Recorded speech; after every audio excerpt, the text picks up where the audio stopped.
Dugaan adanya pelecehan seksual terhadap Putri Chandrawati oleh Brigadir Nofriansyah Yosua Huta Barat atau Brigadir J selalu disuarakan di ruang sidang yang sudah berjalan lebih kurang 3 bulan ini. Ferdy Sambo maupun Putri Chandrawati bersikukuh penembakan Brigadir J dilatar belakangi oleh pelecehan seksual terhadap Putri Chandrawati.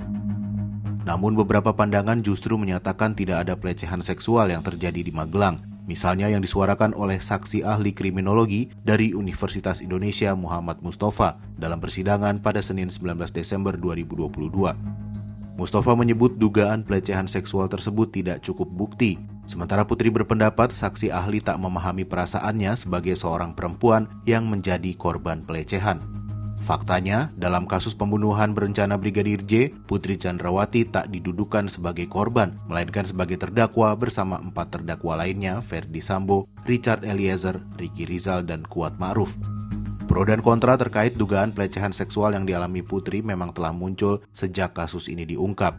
Seperti yang dikatakan kuasa hukum Putri, Rasamala Aritonang, bahwa dari persidangan sudah ada petunjuk terjadinya pelecehan seksual di Magelang. Hal tersebut diperkuat oleh pernyataan saksi Susi, asisten rumah tangga keluarga Sambo, dan Kuat Ma'ruf. Saya kira nggak begitu. Tadi kan disampaikan bahwa untuk pembuktian kekerasan seksual dalam kerangka motif ini ya, bukan dalam kerangka laporan polisi ya. Dalam kerangka motif, memang tadi disebutkan Undang-Undang TPKS misalnya dia tidak mensyaratkan bahwa itu harus dalam bentuk visum. Kalau ada visum tentu itu cukup membantu. Tapi kalaupun tidak ada dalam bentuk visum, tentu keterangan dari pelaku, kemudian tadi disebutkan asesmen psikologis soal kredibilitas keterangan dari si korban, itu bisa digunakan untuk membuktikan bahwa terjadi kekerasan seksual tersebut.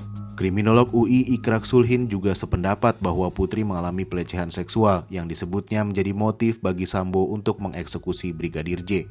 Soal tidak adanya bukti atau visum et repertum, Ikrak berpendapat hal tersebut kerap terjadi pada kasus-kasus kekerasan seksual sebelumnya.